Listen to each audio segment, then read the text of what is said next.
Established over 100 years ago, Watkins Books is one of the world's oldest and leading independent bookshops specializing in esoterica. We have the widest selection of esoteric books in the UK, and our friendly and knowledgeable staff are here to assist you in a unique ambience of our shop. So come and visit us in the heart of London as we're open every day. The Moore Show is supported by Mindscape, Paranormal and UFO Matrix magazines, available for download on all major digital platforms.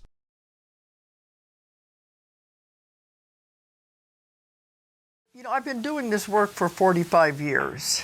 And over that time, I invented my own technique. I began to find out new things that came in that nobody else had ever discovered. So big and so important, so we called it QHHT, because it's way beyond past life regression. And this is the healing technique that we've now been teaching it, well, since 2002, that's 12 years. Well, as part of this technique, the very first thing that you do is take the client into a past life. Past life is just the very, very beginning. Then we go to this great power that I work with. To please take advantage of the training that is now available online. You can find it through my website, dolorescannon.com.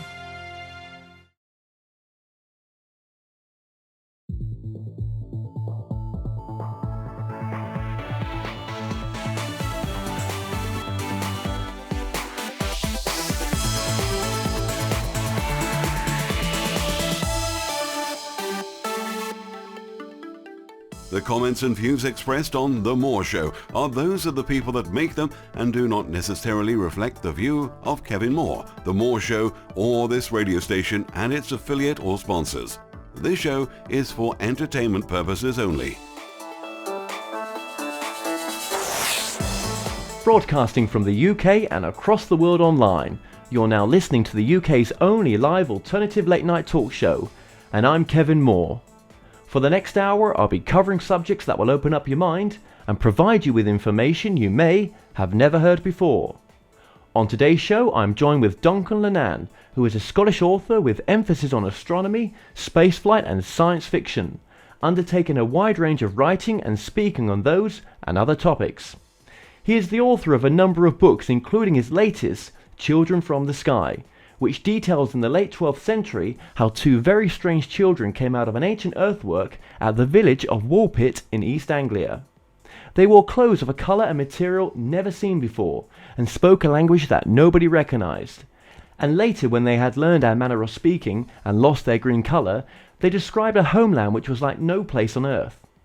The incident at Woolpit was one of a series at linked sites, and seems to have been anticipated by the authorities of the time. Duncan traces the Green Girl and her descendants to the present day, and investigates strange things happening in the sky and other events relating to her arrival.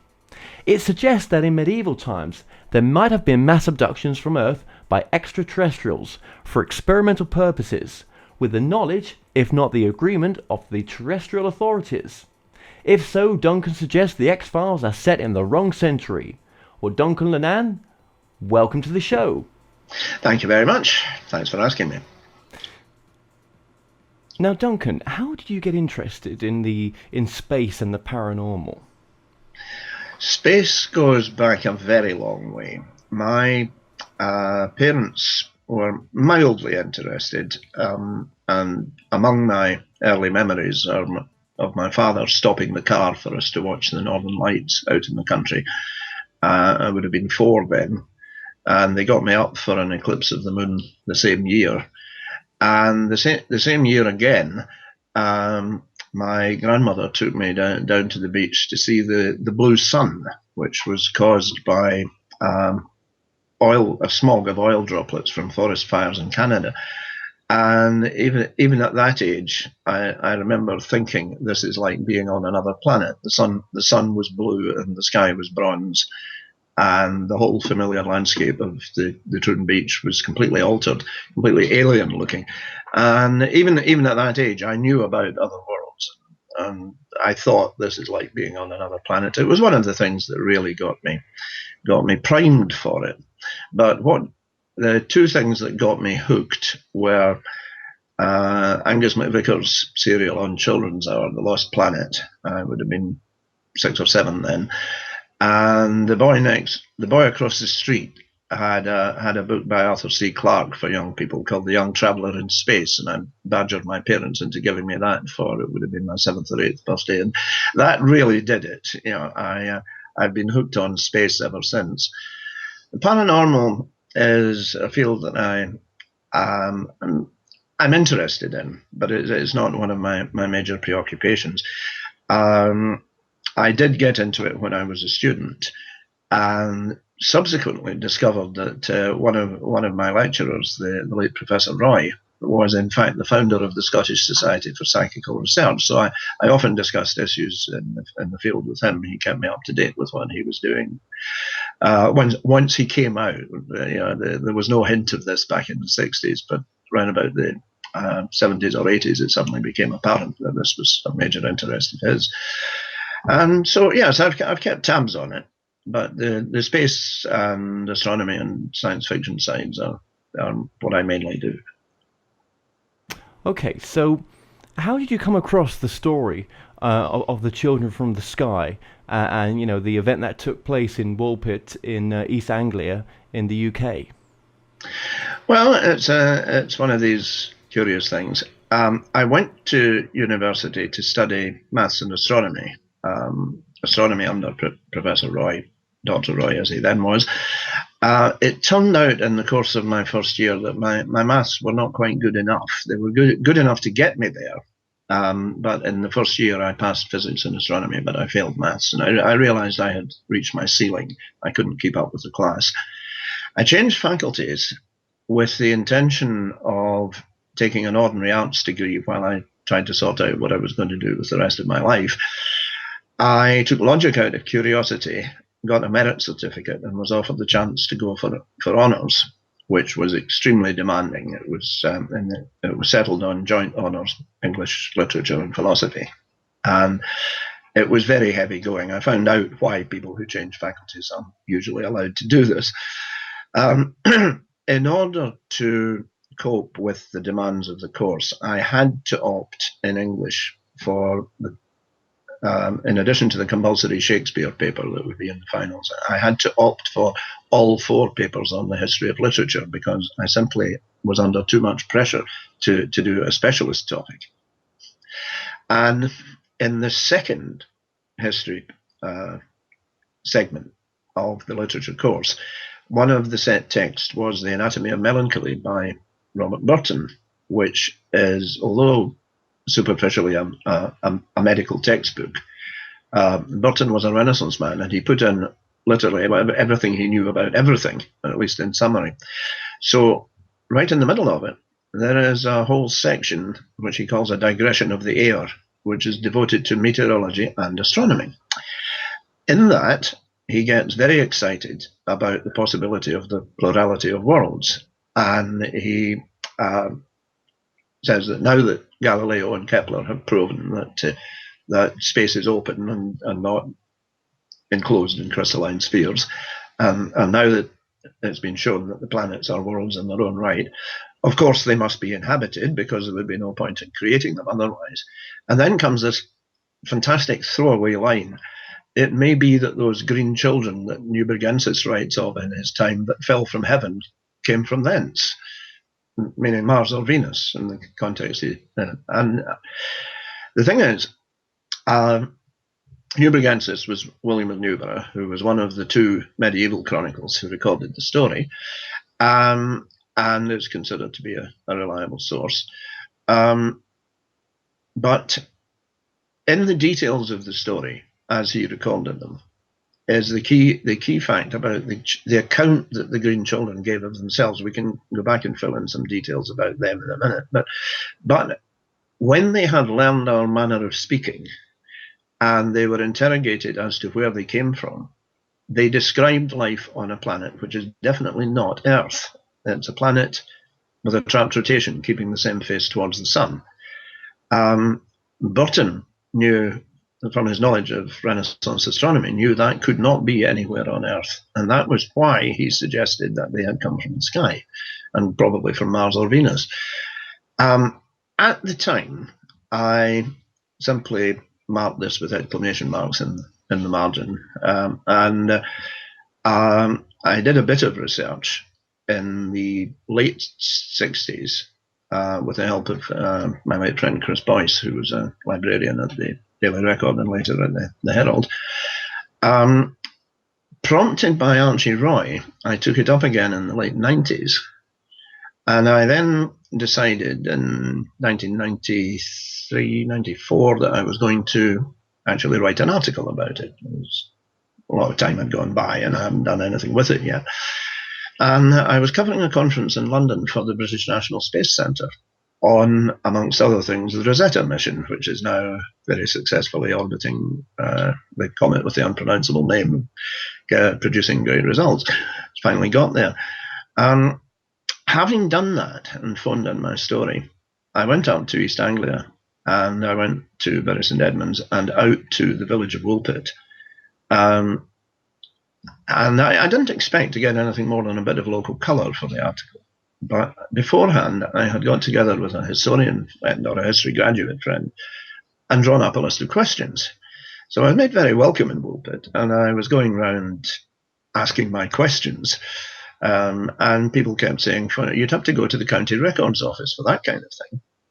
So I went back to Bury St Edmunds, joined the County Archives Research Network, and basically they said, well, there's the card index, let us know what you want to see. And 5 hours later, when I reeled out hungry and dehydrated into Bury St Edmunds Market, I knew at that point I was onto something, because I was finding answers. And it seemed to me that nobody had followed this particular line of inquiry before, and that already it was apparent that this was much more than just a folk tale. And in the end, I spent the next 10 years researching it more or less full time. And then another 8 years trying to find a publisher to take it on, because the speculative publishers didn't like it because of the history, detailed historical research, and the historical publishers wouldn't touch it because of the extraterrestrial aspect. So it took a long time to find Sean Martin and Brutus Libber, who finally brought the book out. It is a very interesting story, this, and just give us a brief overview of the story from the point of view of the timeline when this took place, and what the local villagers first encountered at that time. Okay. Well, the story is recorded by two medieval chronicles who are both regarded as reliable historians. And in fact, one of them, William of Newborough, saw himself as a ghostbuster. He saw it as his job to investigate and disprove fanciful stories. And he couldn't disprove this one. He, in fact, expresses concern about it. He can't see the point. Miracles should illustrate some point of scripture, and this one doesn't, and that bothers him. And he even comes back to it later in his book and says, I still don't understand what that's about. Now, he says that he was disinclined to believe the story, but when he set out to try to disprove it, he interviewed so many witnesses, and witnesses of such quality, that they convinced him it had really happened. The other chronicler, Abbot Ralph of Coggeshall Abbey in Essex, got the story from an entirely different viewpoint. He was told about it by the family who took the Green children in. And at that time, the girl who had survived was living with them as an adult. So the perspective is quite different, the vocabulary is different, the phrasing different. Nearly all the details are the same, which is significant, because although they're not copied, they're telling the same story. The story is that at harvest time in the village of Woolpit, which is about 7 or 8 miles east of Bury St Edmunds, now on the A45, these two children came out of an ancient earthwork from which the village took its name. They were wearing clothing of a colour and material never seen before, speaking a language that nobody recognised, and they were coloured green all over. Now, the bit about the clothing and the language is a lot more significant than it would seem. Just the other day, I had a historian write to me and say, well, it's obvious that they were Flemish and the villagers didn't recognise them. Well, no, it isn't. Woolpit was an aspiring market town on the major pilgrim route in England. The major shrine in England at that time was the shrine of St Edmund at Bury. And Woolpit was on the route from Ipswich, from the coast to Bury. So foreigners would have been passing through the village all the time. And the villagers would, I imagine, have been able to offer them a bed for the night, a meal and a pint of ale in any of the major languages of Europe, or at least know what they all sounded like. They were then taken later to the home of a man who undoubtedly would have known Flemish, and he didn't recognise it either. However, the key thing was that they were coloured green all over. Initially, they seemed to have been quite roughly treated. It was very quickly discovered that they were green all over, and they were put on public show in that condition. And it took some time for it to dawn on people that they might actually need to eat. But they wouldn't eat. They wouldn't eat anything they were offered. Round about this point, common sense kicked in. They were taken to the home of a man called Richard de Calna, who is very hard to trace. We'll come back to him because he's crucial to the whole thing. In his home, they still wouldn't eat anything that they were offered, which is even more extraordinary because it turns out that de Calna was a wealthy and powerful man. And if he would have had a very wide range of foods on his table, none of which they would eat. And they said afterwards this was because they couldn't recognise them.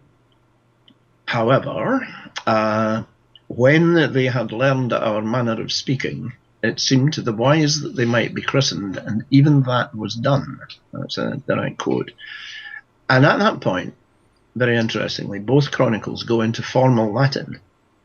I investigated this, and it turns out that even today, a christening in unusual circumstances in the Catholic Church must be preceded by an inquisitio, which is a formal hearing conducted by a bishop. And there they were asked, it's very clever the way it is worded, asked who and from whence they were. They are said to have replied, "We are people of the land of St. Martin." And everybody's been taking this as where they were from, but it isn't. The land of St. Martin is in the Domesday Book, and headed in block capitals, I might add. It was the Essex property of the Church of St. Martin's le Grand, which was the principal sanctuary in England, under the jurisdiction of the Bishop of London, who was also the superior of Coggeshall Abbey, where Abbot Ralph wrote the story down. And any monk reading the chronicle at the time would have known that and would have said, this is the Bishop of London conducting the Inquisitio. He's the king's man. He was solidly behind Henry II in the Becket affair. They would take this as a strong indication that the king had an interest in the matter, and it might be as well not to inquire too closely and too much further. Anyway, having said that, the bishop pretends not to understand it, and he says, "Oh, that sounds all right. Do they believe in our Saviour there?" Which is very strange if it's named after a Christian saint. But they reply, having probably been briefed to do so, they reply, "Oh yes, the land's absolutely full of churches." And the bishop's next question is, does the sun rise or set there? Which might seem strange, but all they've got to say at this point is yes, because in medieval times it was believed there was no sun in fairyland. And they couldn't bring themselves to lie, and they launched into this description of living in the twilight zone of a place where it's permanently twilight, where they live, but it's separated by a broad river from a country of permanent sunlight. And that's where the trap-trotation bit comes in. That was the origin of the expression twilight zone, which Rod Serling afterwards did very well with putting a different twist on it. And so yeah, we are up against something big here.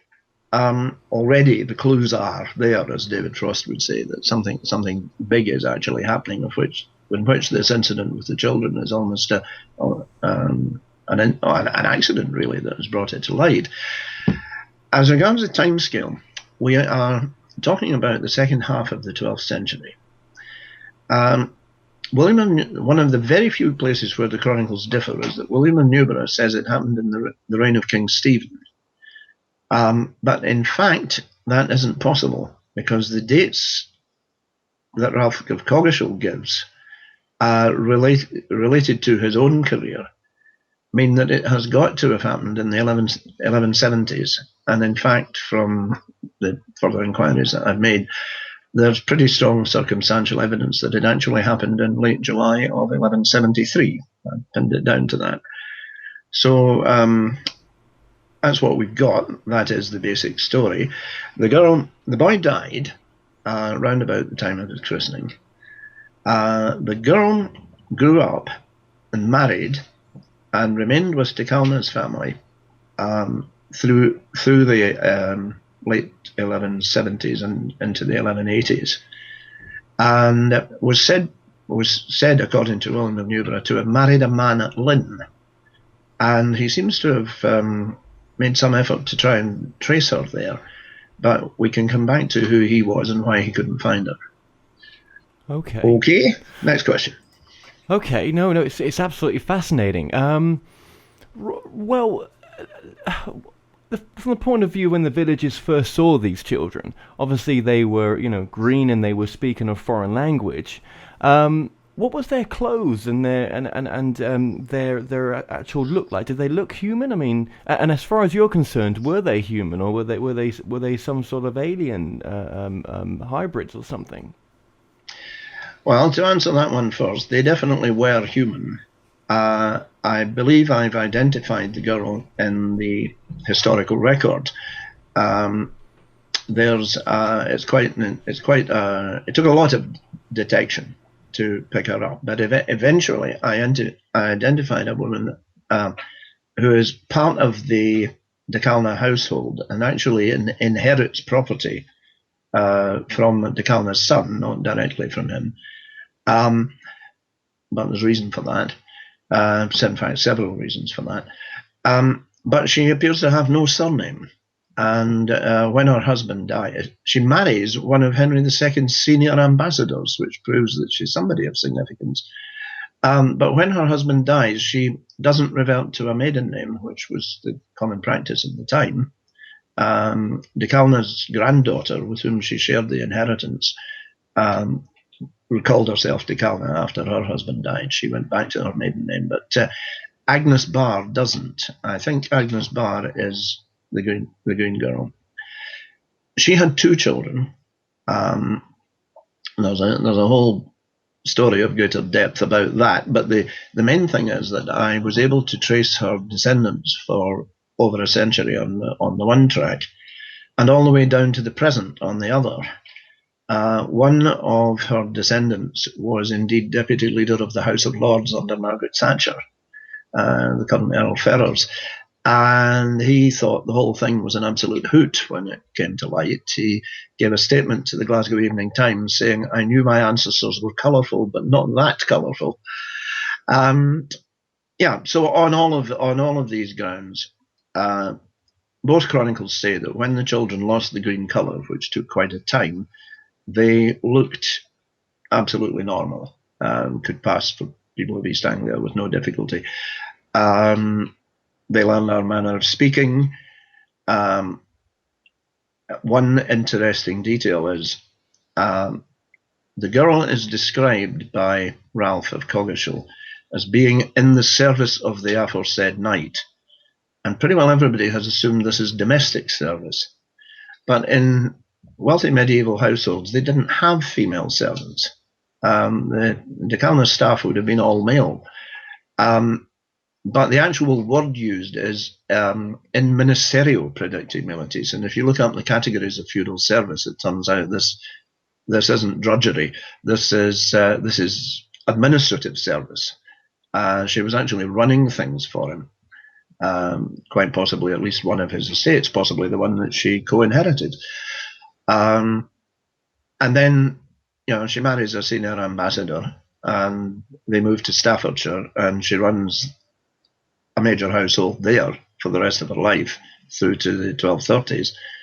And she has two children, and as I say, their descendants are alive today. So there isn't any question that she was human, which brings you back to what about the green colour? And I've gone into this in enormous depth. There is virtually nothing that will naturally turn people green. No. I know a homeopathic doctor who had a patient who did it once, and he managed to save her life regardless.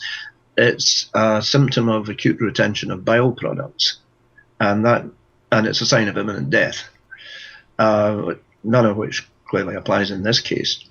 But when she was asked about it, the girl said in so many words that all the people in the land that she came from were dyed with the same green colour, which appears to be some kind of the people and the plants, in fact, she says. So it's a vegetable dye, and it's apparently some kind of protective coloration from the other clues in the story.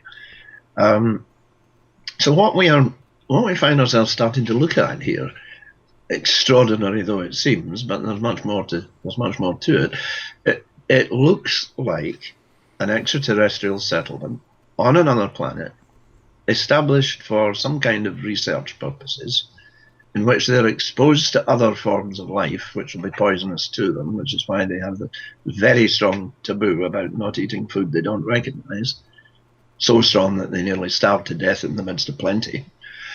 We're looking at an X-Files scenario in the 12th century, and I can scarcely believe what I'm looking at, but that's what we've got.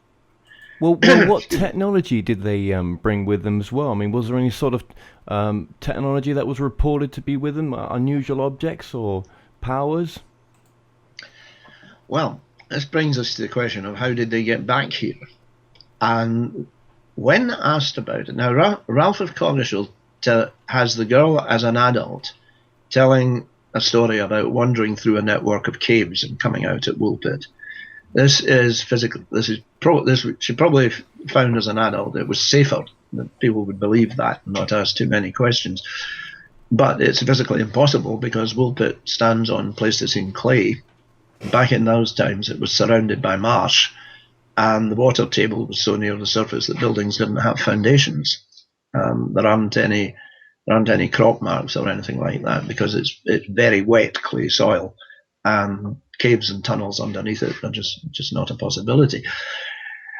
But William Newber's account is very much more interesting. They were out, both accounts say that their transfer back to Earth happened because they were out with their father's livestock, unspecified, on a certain day.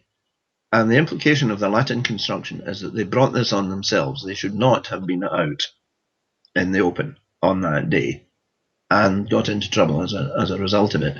They heard a great sound like the bells of Bury St Edmunds, and most people just elide this and say they heard the bells of Bury St Edmunds, but the Latin is quite definite on this. They heard a sound like the sound which they tell us is the sound of the bells at Bury St Edmunds, which was probably some sort of alarm, because what happened next was suddenly, as if placed in some absence of mind, we found ourselves in the field where you were reaping. This kid, who is probably, from the other clues in the story, not significantly more than 10 years old, not only knows what amnesia is, but she knows she hasn't got it. She is as if placed in some absence of mind.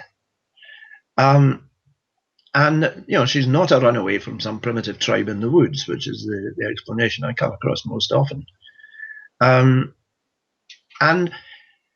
so what we appeared to be looking at is some form of matter transmission, which nevertheless has transported, in this particular case, transported them by accident back to Earth. But when I started looking at what was going on in the sky and in the solar system at the time, I found that the the sun was extremely active. Temperatures in the northern hemisphere were much higher than they are today. Global warming theorists take note. This was in the middle of the medieval warm period when they were growing vines in England, and the sun was very disturbed. There were naked eye sunspots and huge displays of the aurora borealis, which peaked in 1173. Another reason for zeroing in on that date. Not the only one, but one of them. And so I thought, okay. I went to a physicist friend of mine and I said, if you've got a planet with a trapped rotation, rotating very slowly on its axis with its day equal to its year, it presumably doesn't have a magnetic field. If the Earth's magnetic field is very disturbed, could you visualize a matter transmitter that would go off by accident? And he said, oh yes, tell me what makes it go wrong. I can figure out how it works. And he came back with a description of it, which I've included in my book. It's conjectural, of course. But as regards anything they might have brought with them, it would need some kind of activation device. And certainly, even if it was passive, it would need some kind of locating device. So they probably had something with them. Wouldn't it be interesting to know where that went? There isn't any record of them wearing or carrying anything unusual, but there are bits of the story later that suggest they might have had something. And what did they talk about their home planet as being? I mean, their civilization, their way of living. I mean, did they ever describe the surroundings that they came from and their people? I mean, did they not miss the people who they'd left behind? I'm sure they must have. And why they weren't retrieved is a question to which I don't immediately have an answer. But the maddening thing here is, William of Newborough tells us, they gave many more details of the land that they came from to those who were inclined to be curious, but it would be tedious to set them down here. You old bastard. Wouldn't it be nice to find his notebooks? Unfortunately, Newborough Abbey no longer exists, and who knows where its records went. But that is almost as much as we've got. There's a lot you can deduce from the very little information we've been given particularly about the nature of the planet. Invoking my science fiction hat, I got together with a team of people and we did what's called a world building exercise, where we tried to figure out as much as we could about the planet. Which has it would appear, roughly the mass of the Earth. The sun is probably a bit smaller than ours, but not a red dwarf, because the colours were still basically the same that it would seem in the landscape. Permanent twilight where they lived, and they don't unfortunately go into any detail about stars, which might possibly have been visible. But possibly not. If it was bright enough for them to distinguish colours, then they may not have been able to see stars. But they lived in the northern hemisphere of it, and on the trailing half of that northern hemisphere, and round about the same latitude at which they emerged here, so it would seem. There's quite a lot you can figure out, and a lot more that you can fill in with a sufficiently powerful imagination, which we have done, and in the book is illustrated by Sidney Jordan, the chap who drew Jeff Hawke and Lance McLean, very prominent graphic artist.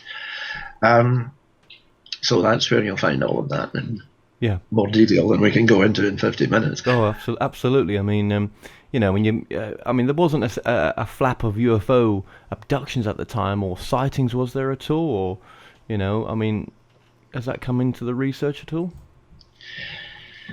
There was something in the summer of 1173 that was reported from Scotland. Whatever it was either hovering very high up or it was outside the atmosphere altogether. But there was supposed to be a very bright star in the west, which was visible in daylight and stayed put, which would suggest it was either in synchronous orbit or a long way out. and other stars could be seen round about it by night. But there aren't any other chronicles that confirm that one. However, the year is the right year. It's the summer of 1173. And that's all there is in that regard. But as regards abductions, there was never a better time to be doing them. In the Civil War, in King Stephen's reign, in the Civil War between him and the Empress Matilda, there was massive loss of population. Essex was more or less completely depopulated. Large parts of England were. There was plenty of opportunity to abduct people and not have it noticed. Plus, this is in the major century of the Crusades, in which, if the accounts of the time are to be believed, literally millions of people disappeared. So yeah, there's certainly plenty of opportunity for abductions if you want to do it, and not have it attract attention. Yeah, absolutely. And I mean, the king at the time, who was the king of England at the time, and is it true to say that he took an interest in these two children? Henry II was the king. He was already taking an interest. In 1160, he annexed the village of Woolpit from Bury St Edmunds Abbey on the pretext that he had a poor clerk who needed its annual income of £10 a year in tithes. This is complete baloney on all counts. I keep reading that Henry II was much given to doing this, but I can't find another instance, much less of him taking property from Bury St Edmunds, for which he constantly professed his respect. But the poor clerk to whom he assigned it was his deputy vice-chancellor, who was just about the richest man in England. This was a guy who thought nothing in those times of spending £10,000 on a single banquet, and was expected to entertain foreign delegations at his own expense. It was part of his duties as vice-chancellor. And he most certainly was not stuck for a tenner a year. And anybody going into this in any detail would very quickly have realised that there was something much bigger going on. And that there is a quite extraordinary cover story, which I seem to have been the first one to look at and go, pull the other one, it's got bells on. A schoolmaster in Bury St Edmunds, who later took holy orders and became abbot, supposedly went on his own initiative to Rome to interfere in the king's business. This is not probable, least of all with Henry II. And he came back with a letter which he told everybody had ordered the king to return the village and its church to the abbey. But the letter survives. And what the letter actually says, it's not directed to the king, it's directed to the abbot. And what it says is, concerning the church of St Mary Woolpit and the village attached, I have directed that the king is to return it to you when he's finished with it, which is an entirely different matter. So it's clear that the king was very interested in something concerning the village of Woolpit, and that the Pope was aware of it, and basically was ordering the abbot not to intervene. And this was 1160. This is 13 years before the Green Children arrived. This is where the taking of the children to Richard de Calne becomes significant. As I said, I had huge trouble tracing him. Pretty well everybody just takes it for granted that he was a comparatively young man and that he was the lord of the manor in Woolpit. But he wasn't, not at all. He was, in fact, the first record of him as an adult goes back as far as 1116, so he would have been in his 60s at least at this point. He's extraordinarily hard to trace because after the chaos of the Civil War between Stephen and Matilda, when the financial records of the pipe rolls recommenced, the very first paragraph of the very first record excludes Richard de Calne and Richard de Hastings, who was the English master of the Knights Templar, jointly from all taxes because of their outstanding service to the king, unspecified. And that makes de Calne invisible for the rest of his life. He's he's the head of the Secret Service. He never appears in the record, except when one of his family makes a gift to the church and he acts as a witness. So again, you might think, nevertheless, perhaps he's not a man of much consequence. One early suggestion was that he would be a masterless knight, a sword for hire. But he's not. It turns out, again, over a century later, during a royal audit, the abbot of Bury St Edmunds turned over a very old set of records with the claim, who knows how up to date they are, from which we learn that de Calne had at least 15 knights in service to him, and probably 23 or more. He was in fact a vavasor. He was intermediate between a knight and a baron. So he was a man of real consequence. He was engaged in some work of very big significance to the king. And I'd been working on this for years before I suddenly connected with his family background. Because it turns out the bishops are normally referred to not by their surnames but by the name of their see. So you have Everard of Norwich and Nigel of Ely. And I suddenly found out these guys are all de Calnes. His father was the Bishop of Ely and former Royal Chancellor. His uncle was the Bishop of Norwich. His grandfather was chaplain to William the Conqueror. His great-uncle was Regent of England under Henry I. His cousin was Archdeacon of Lincoln and afterwards Bishop. His half-brother was Chancellor and Bishop of London at the same time in later years. The extraordinary thing here is that he is a younger son of a very powerful family of churchmen, which makes it most intriguing as to how he got to be a knight in the first place. But the clues are that he was an associate Knight Templar, that he got battlefield promotion to that status during the Second Crusade, and that he was also present at the fall of Jerusalem in 1187. The story just keeps getting more and more intriguing the further you dig into it. And as my late friend John Braithwaite said, if somebody makes up a story like this, they make it up out of whole cloth, and they tend to make up a story and then put some real names and places into it to make it look convincing. But when you check, the people couldn't have been in those places at the time. But this one, it all checks out, and the further you go into it, the more it checks out. And as John also said, if it's not extraterrestrial contact, you've got the political thriller of all time. It's a fascinating story, this, when you consider the involvement of the king and all the Templars that were apparently involved as well. I mean, it's difficult to connect some of the dots to say it's exactly this, but there's something very different about this story, isn't there? Yes, I did a documentary that some of your viewers may have seen for the series of the National Geographic X-Files. And beforehand, I spent a lot of time with their researchers getting the story straight. And then when it came to actually filming it, they'd cut most of what I'd discovered out, and most of the rest got cut after the program had been filmed. So in the National Geographic version, I'm just shown wandering around the village of Woolpit, supposedly finding out mainly what I already knew back in the 60s. It's television. I arrive in a Morris Minor to show it's the 60s, and then I go upstairs and unpack a laptop. It goes on like that. But it was fun doing it.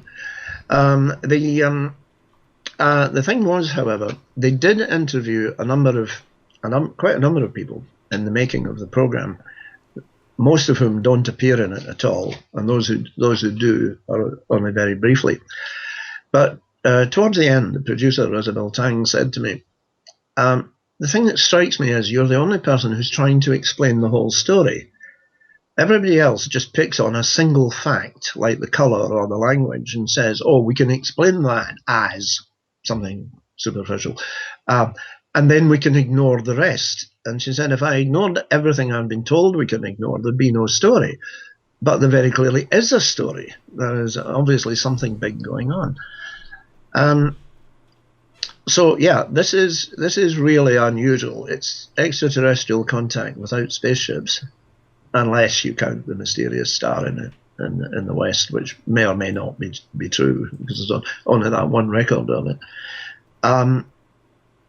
These guys walk between worlds, and it's a very different kind of setup. I've compared it to the X-Files as regards the abduction and experimental aspect, but it's not the X-Files scenario. They're not breeding hybrids. They're not going to take over our planet or anything like that.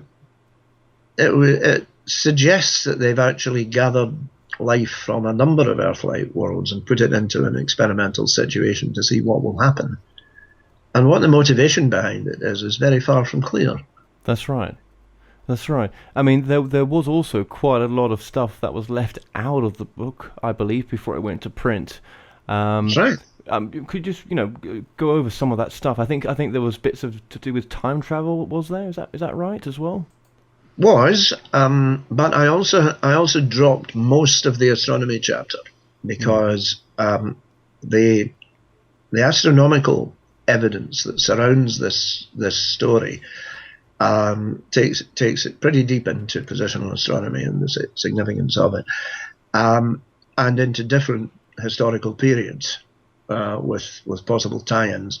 So I decided to drop that at the same time as I dropped the time travel aspect, because it just makes it too complicated. If you start to consider, for instance, that the events we've been talking about actually happened to the people in a different order, that would get really complicated. But there could be another book in that someday, or at least some interesting articles. Linda and I had last year produced the first edition of an annual to accompany the book, and we were focusing mainly there on medieval life and times stuff, that details that I'd mainly taken from the book. But again, a lot of which I'd had to leave out to condense it for publication. But I'm thinking in the next annual I may publish some of the weirder stuff, like the possible indications of time travel, because there's no overt sighting of extraterrestrials here.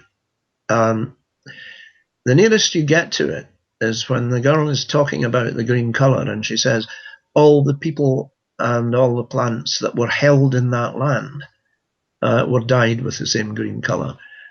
And now that could just be the way Ralph writes it, because in his time everybody was held by somebody under the feudal system, all referring back eventually to the king. But maybe there were other holders. In fact, you'd think that there would have to be other holders, and we don't see anything of them, except for one very curious incident in 1205, where there was a major lightning storm over southern England. A lot of the strange stuff that happens in this book, other related incidents, happen in the context of lightning, and generally part of the disturbed conditions in the sky at the time. There was at the height of the storm, there was a huge bolt of lightning struck at let me think what it was, Maidstone. After which, according to Ralph of Coggeshall again, a certain monster was found dead upon the ground. And the way he says that, it's the same kind of Latin construction as when he refers to Richard de Calna as a sort of knight, a certain kind of knight. And it turns out that de Calna is a Vavasseur and probably almost certainly a Templar, an associate Templar, and that's what he's meaning by that. It's almost as if Ralph knew what kind of monster when he says a certain kind of monster. But whatever it was, it had the body of a man, the head of a horse, and extraordinary limbs, and it was on fire, and nobody could get near it because of the incredible stench. it's the bit about the extraordinary limbs that really connects. My friend Jack Cohen, whom you often see in association with Ian Stewart, collaborated on many books and what have you. He points out that all four-limbed life on Earth is descended from a particular type of fish called the gogo fish, found at a place called Gogonassus in Australia, which is had the fin structure from which our limbs and the limbs of other four-limbed creatures are derived. And this is what enables a human being in costume to play a recognizable caricature of a bear, or two humans to play a horse or a cow in pantomime, or an ape suit for that matter. And of course, this is why all the extraterrestrials in Star Trek look human, because central casting hasn't got any that have knees and elbows in different places. Yeah. So the extraordinary limbs of the Maidstone monster attract attention, and the way in which it seemingly materialized in a lightning storm, which is not so different from the children's case. But I haven't found any other links between Maidstone and the sites that feature in this story. There are quite a number of other sites where equally interesting things went on, and when you dig into it, they're all connected. But Maidstone's not in the pattern. So again, like the Star in the West in 1173, that might be a red herring. But that's the only non-human being that appears in the story at all. Yeah, because I mean, as you've researched this as well, have you ever come across, green people recorded in history before that appeared from nowhere, be it adults or children? I mean, this isn't the sort of norm, is it? No, in fact, I haven't found any other green ones. You do have the green man found in church carvings and the rest of it all across Europe, and apparently going back to Roman times. But that seemingly is just a nature myth and not connected with this story at all. The people appearing and disappearing are much more interesting, because a lot of people said to me, well, medieval chronicles are full of that sort of thing. So I looked, and no, they aren't. There are very few cases. And some of the ones that there are stories of witchcraft and similar things, which people disappearing into fairy hills and what have you, which we can leave out of the equation. The ones that are left are very interesting, because they all have the places and the people there all have connections with Woolpit in one time or another, and these events all happen in the phases of peak solar activity. Yeah. When the sun goes quiet, appearances and disappearances stop. But in the comparatively few other cases that we've got, which appear to be connected with Woolpit in one way or another, they're all during the phases when the sun's very active. Significantly enough, I think. So Duncan, then, all this has been, fascinating stuff. But what would you say is some of the? Let's just sum up your work now with some of the key parts to your work as well, please.